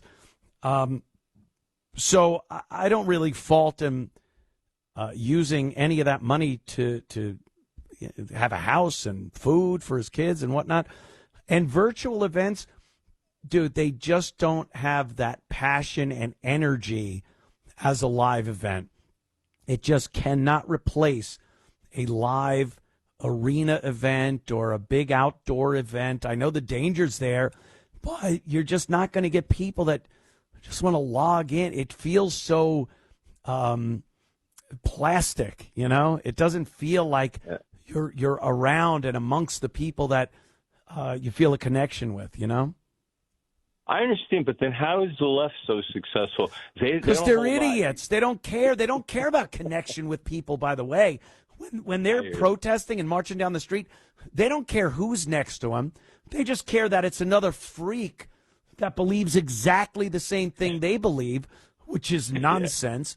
So, there's when you see the old Trump rallies and, even this event, the Charlie Kirk Memorial, it's people getting together. There's a shared thing, and there's a feeling that reverberates in these arenas, Yeah. Well, you make a good point. I understand, and I don't hold against Charlie or the wife to make what they're entitled to. They put together this organization. I think the wife was involved behind the scenes. My other point here, quickly, Donald Trump toned down the rhetoric. He could be less bombastic, less braggadocious, less narcissistic. All right, he could exaggerate less. Anthony, they'd still hate him. You need to look back. I'm a late baby boomer like you. Every Republican that's either run for president or held the office in our lifetime has been attacked viciously. All right, going back to since Ike. All right, so and let me add to this. They love this guy. I'm talking about Trump now. Just go back 15 years. They love the guy. It's the policies, Anthony. They love when you were talking about communists, right? Anybody who doesn't see the world the way they do, power and control. All right, we want freedom and liberty and the American way of life, and they're just not on board. They're going to hate anybody who from the past or moving forward. And Trump could do all those things that the other folks are saying. Will make a damn bit of difference. And by the way, where I left off with my call with you last week about Pam Bondi, I said I'm starting to think she wasn't up to the task. All right, and remember, she was his second choice. I'm done, sir. Thank you. All right, thank you, Steve. She doesn't have the belly for it. Perhaps. Good points. I get it, and I do agree. It doesn't matter, who. It doesn't have to even be Trump. Necessarily. They would look at someone with his policies and hate him anyway. It's worse that it's Trump because they all feel he didn't pay his dues to be the president. He didn't work through the system, start out as a comptroller in some small town, work his way up, Senate and vice president. He just went in and went, I'm going to be the president. And that was it. And he's hated for it. We knew there was that beltway bro thing. I think we always knew. No outsiders allowed. Carlin did a bit about it, It's a big club and you ain't in it. You're not invited. Yep. That's exactly what it is. And Trump totally flipped that over and walked in. And all of a sudden, they got to call him Mr. President. That alone pissed him off. That alone got him all mad. What is he doing? He can't do that. Well, he did. Now what? And the only reason Trump did get in, this is ancient history, is because the lifers, the politicians that had been in there doing the same crap to all of us for generations, we were tired of it. And Goofy Donald comes down the escalator. I'm going to be president. We're like, yeah, okay. Give it a whirl. See what happens. Who cares? How much damage could he do? And that first term was great, right up until they introduced a plague on the world. And, the second term, I got no problems with what's going on. I have no problems with what Trump is doing with his second term right now. They seem to be doing as much as they can on getting illegals out. I've talked to people. I feel the same way. I would love it if they were throwing out 1 million a day. That is absolutely not feasible. It is an impossible task. But to see them actually throwing people out, and you know they are because the left is livid about it. I like it. Yeah, more. But he's got, over 3 years left. Let's see what he can do. And the other policies, I like what he's doing as far as the tariffs go. That seems that whenever he puts tariffs up, everyone cries and screams that it's going to make everything more expensive. And then the other country folds. They go, all right, we're going to lower our tariffs. And it's never put in place as a permanent thing. Here's a forever tariff, never gets removed. It's a tactic. It's a bargaining tool that he's using. And all these countries that have had tariffs put on them have pulled back and said, all right, NATO, we finally have the other NATO countries putting in money. Not enough. The United States is still overwhelmingly funding NATO. But it's way better than it was under any other president. Any other president. Trump went in and went, yeah, you want to deal with Russia? Then we're out. He turned his back on our allies. Our allies have been screwing us. So I like the policies. And they're directly against what these lifer politicians have been doing for years. So I'm fine with it. I like what he's doing. Goofy, yeah. Narcissistic, yeah. Inappropriate, absolutely. But I kind of like the patio thing he did out in the Rose Garden. It was just grass. He didn't rip up the roses. He put it out there. I saw pictures of it one night. They were having a little cotillion out there. The tables are lit up. It looks like a great restaurant you'd want to go to. Not just some grassy field where, from what I hear, if there was rain the night before, the reporters are standing there with their shoes getting filled with mud, which is funny. I get that. But it looks great. And all they did was pound him about it. What's he doing? He's ripping up the Rose Garden. No, he's not. And every president does something. Who put the bowling alley in? I don't even know. One of those early 1900s guys? I want a bowling alley in the White House. All right. They put it in. So, whatever. He's the president, and he's Donald Trump. You have to take both of those things and realize what that means.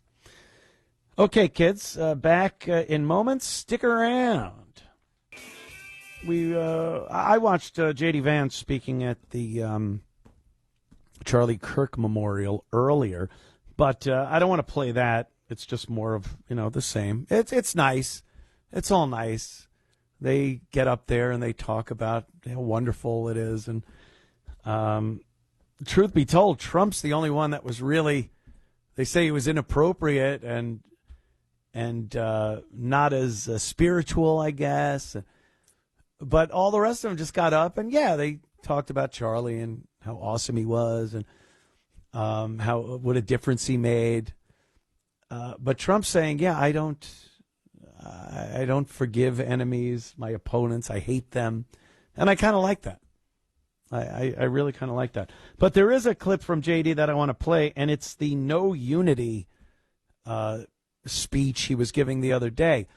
These Democrats and left-wing communists, they're the ones now saying, hey, let's get together. We got to bring it together. We're all Americans. Let's turn down the rhetoric and this, that, and the other thing. And no. We've all heard that before. And we go back to being nice, because that's what we do, politically especially. And then more of our people get injured or murdered, or they are the party of violence. I'm sorry I even have to say that, but I do. So JD was talking about unity and the fact that it's impossible to speak to these people in a civil fashion, to try to unify with them and understand we're all Americans, and because they're out of their minds. Listen to JD.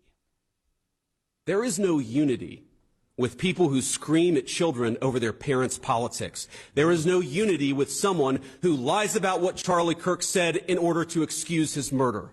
There is no unity with someone who harasses an innocent family the day after the father of that family lost a dear friend. There is no unity with the people who celebrate Charlie Kirk's assassination. And there is no unity with the people who fund these articles, who pay the salaries of these terrorist sympathizers, who argue that Charlie Kirk, a loving husband and father, deserved a shot to the neck because he spoke words with which they disagree. Did you know that the George Soros Open Society Foundation and the Ford Foundation, the groups who funded that disgusting article justifying Charlie's death, do you know they benefit from generous tax treatment? They are literally subsidized by you and me, the American taxpayer. And how do they reward us? By setting fire to the house built by the American family over 250 years. I am desperate for our country to be united in condemnation of the actions and the ideas that killed my friend. I want it so badly that I will tell you a difficult truth. We can only have it with people who acknowledge that political violence is unacceptable, and when we work to dismantle the institutions that promote violence and terrorism in our own country. Yeah. Yes. Exactly. I mean, I know a lot of people have problems with J.D. Vance also, but you'd be hard-pressed to find a problem with what he just said there. They don't want unity. They'll cry about it. They'll say that the right are the violent ones. We've heard it before. Right-wing violence is the most dangerous existential threat in America. Really? Who's doing the shooting? Who's been doing the shooting? Doesn't seem to be right-wing violence. All they've been able to do on the left is try so hard to twist and turn the evidence of who are perpetrating these shootings into saying they were right-wing, when they so obviously weren't. I know a lot of people on the left and the right. I don't know many people on the right that are dating transgender people. I really don't. Got to be honest. A lot of them are liberals. And the fact that they're the ones trying to make it seem like the people on the right don't want unity is insane. But because we've tried over and over again, and they just keep doing the same thing. Violence, looting, burning, assault, and murder. They tried killing Trump. They succeeded with Charlie Kirk. You just see political violence all the time. This guy that took a pot shot at ABC News affiliate in California because they were mad at Jimmy Kimmel being canceled. They're homicidal. I don't know. So it's good to see JD calling it out and calling them out. Hey, we'd love unity. It'd be great. But we can't do it with the likes of you. It just can't be done. You refuse to come together and even talk, even speak about our political differences. You look at everybody that thinks differently than you do as a political enemy that needs to be eliminated through whatever means necessary. Cancellation, right up to murder and assassination. That's who we're living with. That's our spouse. That's who we're laying in bed next to every night as America, as our two factions of right and left, liberal and conservative, Democrat, Republican. We're sleeping with the enemy. And they go, oh, come on. Can't we just, be chill with each other and be cool? No, you're a psychopath who's going to boil my rabbit. You're going to skin my rabbit and boil it in water. The hell movie was that? Fatal Attraction. I think that was it. Oh, my God. You just can't. They're just, they're incapable of civil discourse. They're just, I don't know. Insane. That's the word I'm looking for. They're insane.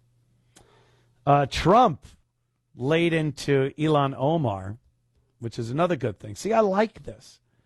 I like when we see our leaders speaking honestly or posting honestly. Donald Trump wrote this. Elon's been on a tear. She's been bad-mouthing Charlie Kirk. Of course, he was a racist. I've seen so many clips of Charlie Kirk having civil debates with people of every race, creed, color, religion, sexuality. But, he might have mentioned a few times that there's a crime problem within the black community. Oh, well, that means you're a horrible racist because you pointed that out and perhaps wanted to talk about it with somebody and figure out a way to maybe deal with it. Oh, well, you're a racist. Bye-bye. So Trump wrote, Ilhan Omar's country of Somalia is plagued by a lack of central government control, persistent poverty, hunger, resurgent terrorism, piracy, decades of civil war, corruption, and pervasive violence. 70% of the population live in extreme poverty and widespread food insecurity. Somalia is consistently ranked among the world's most corrupt countries, including bribery, embezzlement, and a dysfunctional government. All of this, and Ilhan Omar tells us how to run America. P.S. Wasn't she the one that married her brother in order to gain citizenship? What scum we have in our country, telling us what to do and how to do it. Thank you for your attention to this matter. Make America great again. Like that, I love that. That is hilarious. And he's pointing out, if someone comes over here, especially from a crap hole like Somalia, as a refugee, mind you, taking refuge from the awful country that she was in, meanwhile, her family was pretty much running the government, the Marxist government over there in Somalia. So she was seeking refuge from her own family. And then you come here and crap all over the United States of America. It's horrible. She should be kissing everyone's feet that allowed her to come here. And how she got into power. It was all some scam by Clinton and Obama.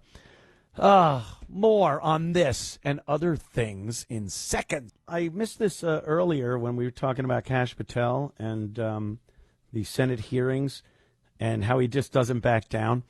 And Adam Schiff, I mean, this guy, if there was true accountability and true justice for politicians, high end especially, like your Adam Schiffs, if you will, this guy he'd be in prison. He'd have been locked away. This is a guy who consistently lies. All kinds of skeletons. Oh, my God. You open up that closet, bones. You get bones piled up around you. Perjury. This guy testified under oath and said things about Donald Trump that ended up being complete fallacy. The Steele dossier, was he attached to that whole thing? So he was questioning Kash Patel when Kash was in front of the committee. And this is what I love. Kash does not take anything Schiff is saying. He won't just sit back. And another thing, which isn't as good, is that we've gotten to this point, that we've reached a point where there is zero civility. Every so often during these committee hearings, or they're arguing a bill on the floor of Congress and the Capitol, you would get heated. But it has really gotten to the point where it's just, I don't know, back hall in school, the back of the school bus type language and attitude, no decorum whatsoever from anyone. And I don't even blame Kash Patel that much here, because they've just let this happen. Why not get involved and get in there and take your shots while you can? So here's Kash and Adam Schiff. Listen to this. It's fantastic. People to believe that? Do you think they're stupid? No. I think the American people believe the truth, that I'm not in the weeds on the everyday movements of you're inmates. Not in the weeds. What I am doing is protecting this country, providing historic reform, and combating the weaponization of intelligence by the likes of you. And we have countlessly proven you to be a liar in Russiagate, in January 6th. You are the biggest fraud to ever sit in the United States Senate. You are a disgrace to this institution and an utter coward. I'm not surprised. I'm not surprised that you continue to lie from your perch and put on a show so you can go order here. You are a political buffoon at best. Political take it to the bank that the FBI is protecting this country and the state and citizens of the California. We are bringing historic reform. Point of order. But all you care about Point of order. is a child sex predator that was prosecuted by a prior administration, and the Obama Justice Department and the Biden Justice Department did squat. And what did President Trump do? Bring new charges courageously. And what have we done? Chairman, you said I'm the most transparent FBI director in history. 33,000 pages of information to you. I challenge you to say anything credibly to the truth. Go ahead and run to the cameras where you want to go now. That's great. But, I mean, a complete lack of order and decorum and protocol. Just the gavel. Point of order. What? They're calling each other jerks, pretty much. Point of order. But I like that. Kash Patel's got some gusto to him. He's not just going to sit there. Because I always hate that. When the guys would just sit there and they're not even being asked questions by the committee. They're just being dressed down. The committee members are just filibustering. They're just blurting out their agenda. And then they'll finish up right at the end with an insult to the person sitting there. And Kash just was not doing it. I'll talk over you. I'll call you a political buffoon. But it really does, I don't know. It's not good. It's not a good thing. It's entertaining. It's funny. I like it as a person and someone who enjoys comedy. But truth be told, that's not good for our country. And it's more proof that we are more divided now than ever.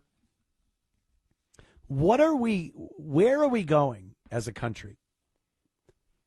Like, where do we go from today forward? Does the Charlie Kirk Memorial, it's over. We go through, I don't know, a couple of days of mourning. And then is there extremist violence from one side or the other? Do we go back to business as usual until something else happens and then everyone calls for unity again and it never ends? Never-ending cycle? Or does something actually happen? And if something does happen, what is that? What does that look like? People always talk about civil war. Oh, we're headed toward a civil war. I don't think so. We're way past that. We're not past the limits to which you would get into a civil war. That doesn't work anymore. That type of conflict, painting a line across some states and going, this is ours, you stay there, we'll stay here, and then you start shooting at each other, and it's this protracted campaign of death and destruction in America. We're done with that. It doesn't happen. Just like we'll never be in an actual shooting war with China.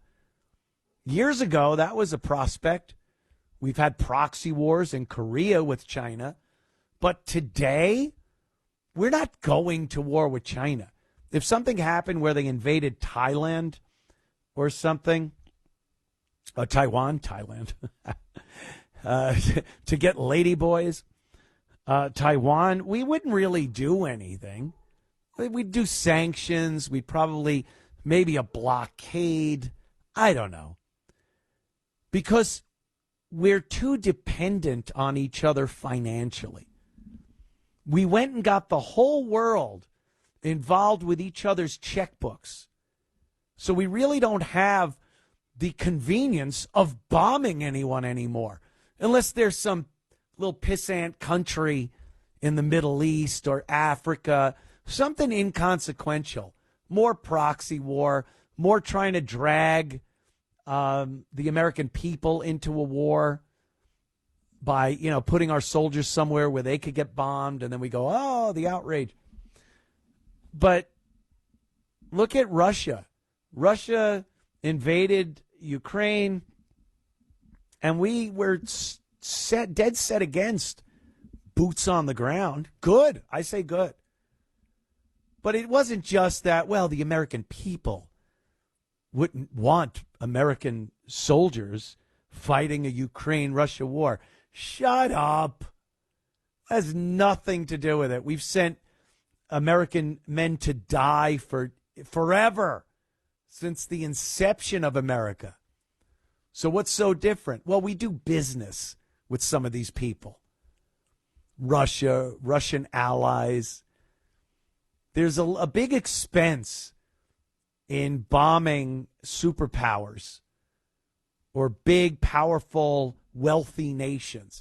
It just doesn't happen. And that's kind of the position we've been put in. So I don't know, where does it go? Like the Civil War scenario I was just talking about, it's not sound business-wise these days. It's bad business cutting the country in half and shooting at each other. So what do? We don't have a real get-out-your-gun civil war, but we despise each other. We hate each other. Half the nation hates the other half, and vice versa.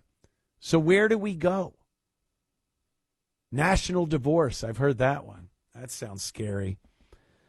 I don't know. I had one of those myself back in 2000. And it wasn't even national. It was personal. It was just two of us. And the carnage involved was insane.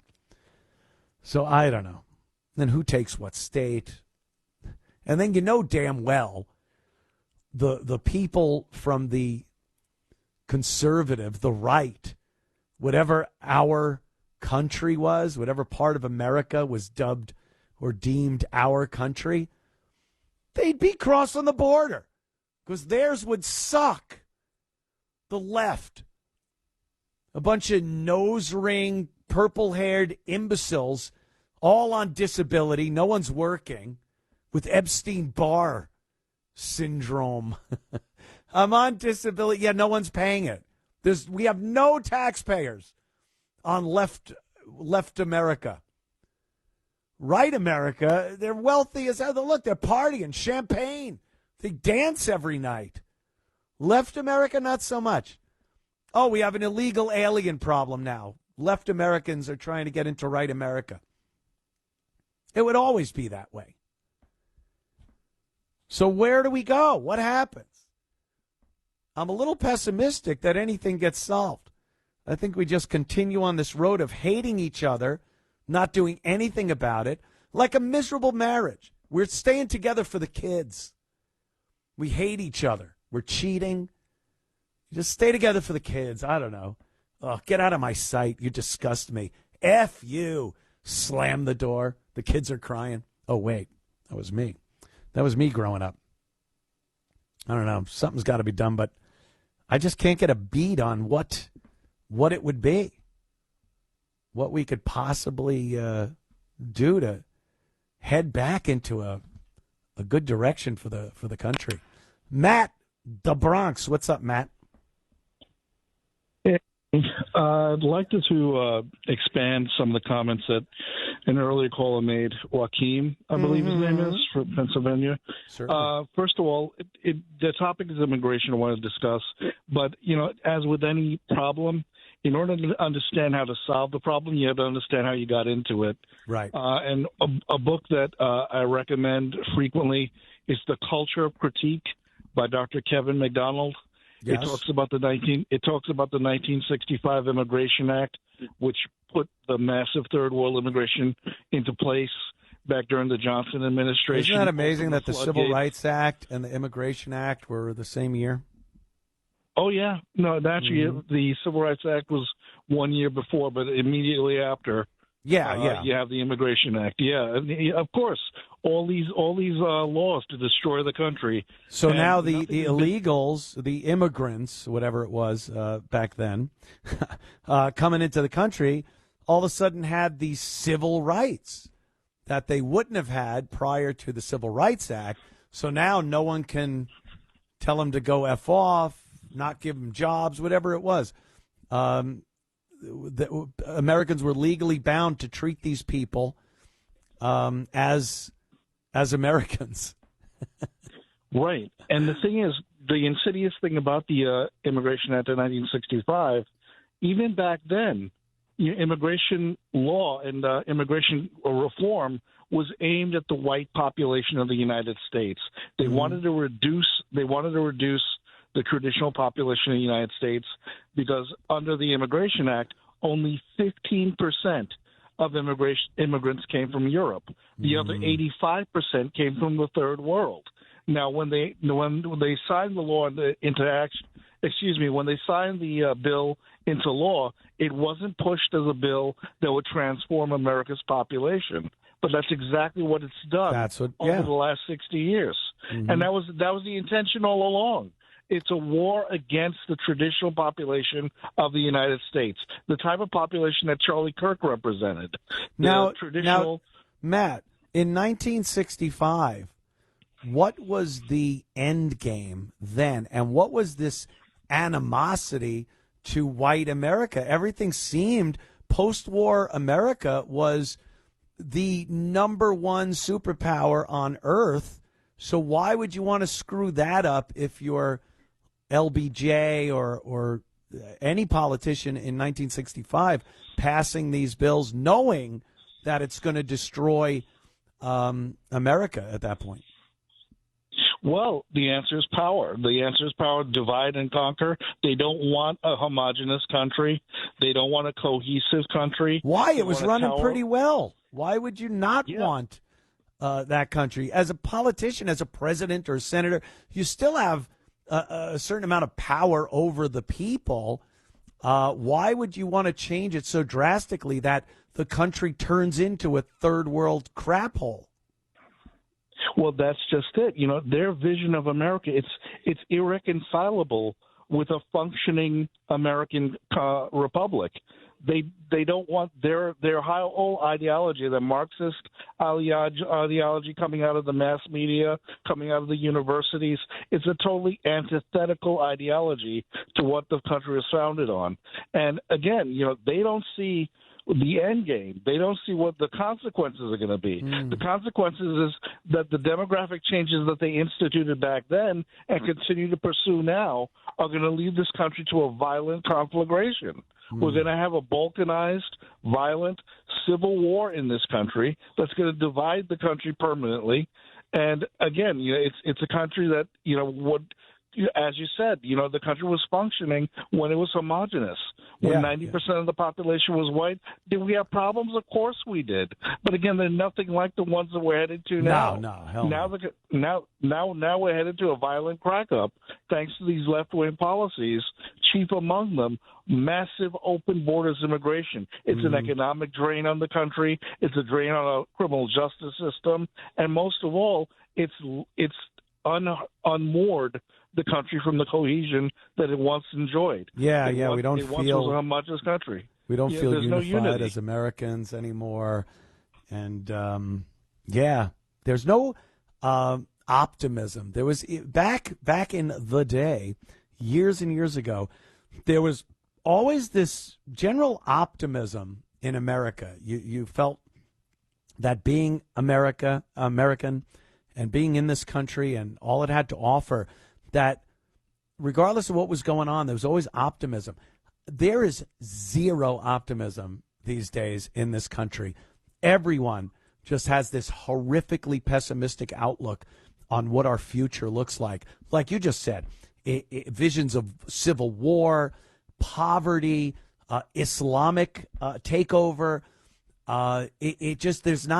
We don't look around and go, no, I think the country's headed in the right direction. And it's not just the president or Trump or this one or that one. It's just how the entire country is moving through history, not moving through a presidency. There's no optimism here. That's why when these presidents or politicians, Biden did this all the time. We're America. We could put our mind to it. We'd do anything. And it's like, no, not this America, Joe. Not this America. It's pure pessimism. Matt, thank you, my friend. I appreciate your calls. And we'll take a quick break and finish up with the Anthony Cumia Show after these words. I was looking at a little local politics for New York City with the Mamdani, Cuomo, Sliwa, Adams, I don't even know what you call it, debacle. If Mamdani gets elected, New York, you break my heart, Fredo. You will have done it again and elected someone to office that there's no way they're going to make things better. And it's an absolute fact that things will get a lot worse. And Governor Hochul, through her endorsement at Zoran Mamdani. That's right.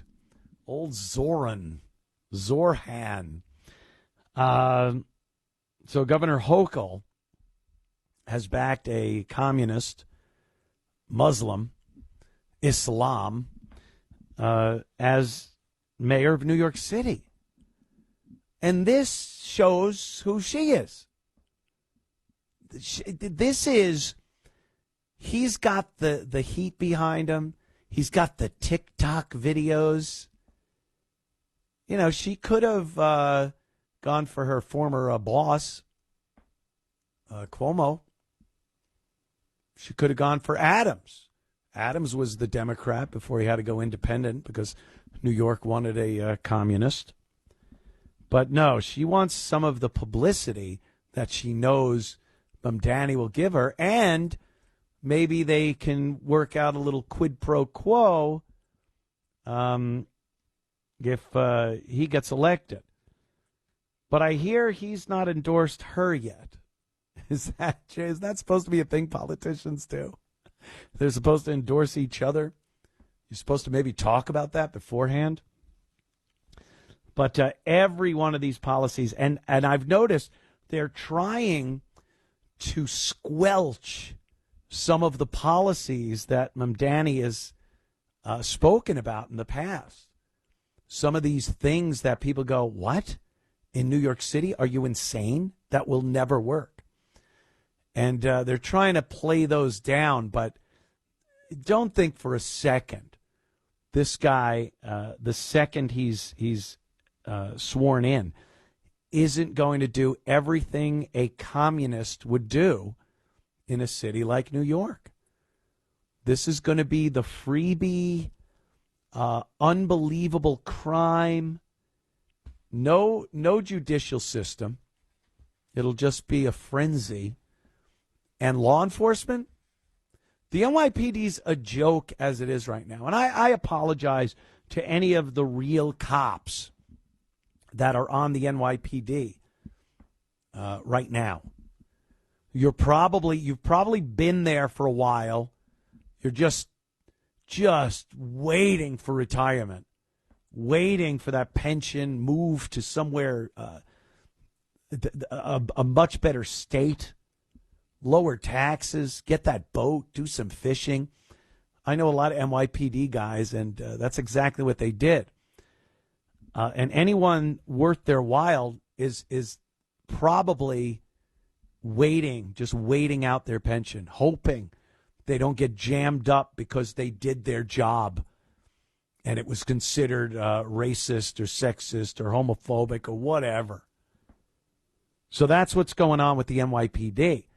Now, that's bad enough that's what's happening now. Imagine under Mayor Mamdani. They're putting people on this police force that are completely incapable of doing the job of a small town cop, never mind biggest city in the country as far as the police force goes. NYPD's an army compared to any other city's police department, and they are filling the ranks with unqualified, overweight DEI hires. The amount of videos I see on a daily basis of these little squat, troll-looking Latina women cops running around trying to apprehend a 100-pound crackhead, and they can't even do that. They're incapable of running. Once they catch the person, they can't do anything. They can't cuff them. And with half an effort, the perp gets away and runs, and these chubby women with gear flapping all over them, they can't do the job. And I've said this before, the one of the worst things about an incompetent cop, someone that can't do the job, that can't physically do the job, they put everyone in danger because they have to resort to deadly physical force before a competent, physically able cop. You get a couple of cops, they're both guys. They both are about the same size and weight, both about the same fighting prowess, and the bad guy squares off to the cop. Yeah, you might mace him or use the taser or the baton, but if push comes to shove and they have to go at it with hands-on, fists, they're equally matched. If something happens where the cop starts losing and thinks that his gun might be compromised or something, he might have to resort to deadly physical force. Maybe. But I've seen plenty of videos where they control the guy. You get another male cop in there and they stop the guy and control him. These women, if a guy comes at them with his fists and wants to punch them in the face and take their weapons, that's what's going to happen. A female cop has to resort to deadly physical force way earlier than a capable male cop has to. And that alone should eliminate women from street duty as a cop. That right there. Everyone is in danger at that point. All right, kids. I'll be back next Sunday. And don't forget Anthony Cumia on X if you want to see what I'm doing all week. We'll see you next week.